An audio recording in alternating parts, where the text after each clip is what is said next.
The second chapter in Journey to Ixtlan is called Erasing Personal History. I had prepared some genealogy and kinship charts that I wanted to fill out with his help. "What did you call your father?" I asked. "I called him Dad," he said. I showed him the chart and explained that one space was for his father and another for his mother. "What did you call your mother?" I asked. "I called her Mum," he said.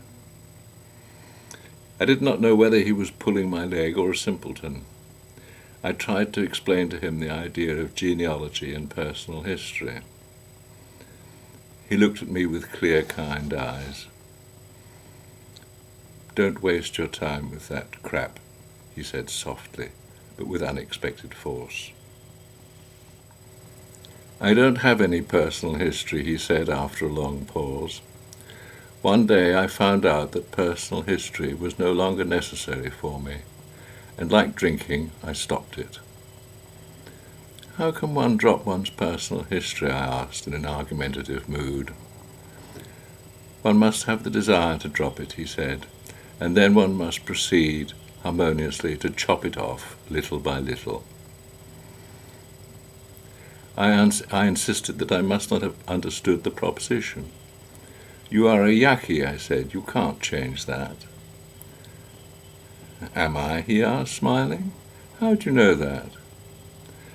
"The fact that I know whether I'm Yaqui or not does not make it personal history.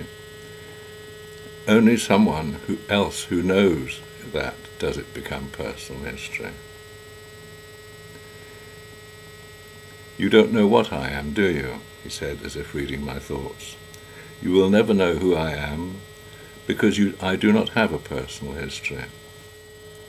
Don Juan said that everyone who knew me had an idea about me, and that I kept feeding that idea with everything I did.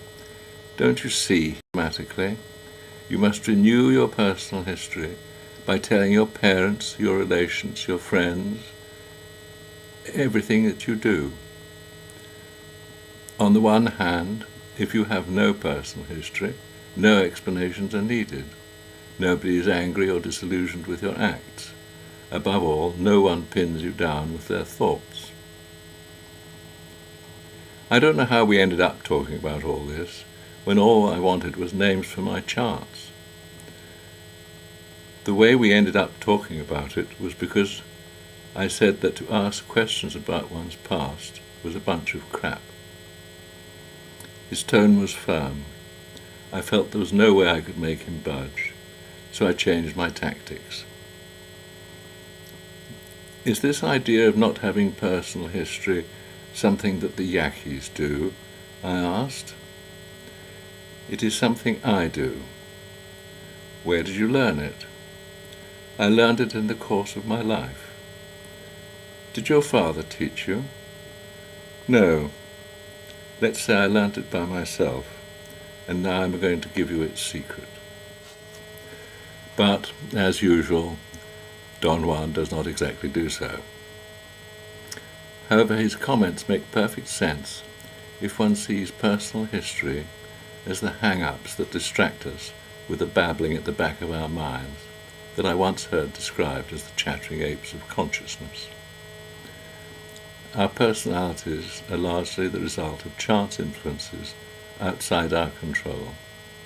In some respects they may be in harmony with our aims in life, and in other respects not. Many, particularly in the post-war generations, feel uncertain and insecure. To understand why, first remember that all living things face three problems of existence. They are avoiding dangers to survive, finding food, and reproducing.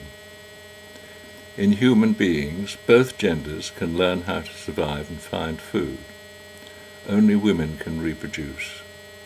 It was nature, not men, who decreed this. Women are therefore the superior gender. To treat them as equals, as has been the Orwellian vogue since the 60s, is to diminish their status. Moreover, human beings are born ignorant and have to learn how to survive and find food in the habitat in which they are born. Their first and most influential teachers are their mothers. The first and most important lesson a mother can teach is what it is like to feel secure. A baby at the breast is a baby in heaven. If it is swaddled in motherly warmth while it feeds, then feeling safe and secure will be an enduring subconscious memory on which it can always fall back. Motherly warmth is the ultimate sedative, and growing people the ultimate career. Decades of gender politics have disparaged this maternal role. There are still only 24 hours in a day, but mothers now try to hold down both a job and grow people. Once upon a time they breastfed for months rather than weeks. Now they abandon their babies to bottle feeding and daycare.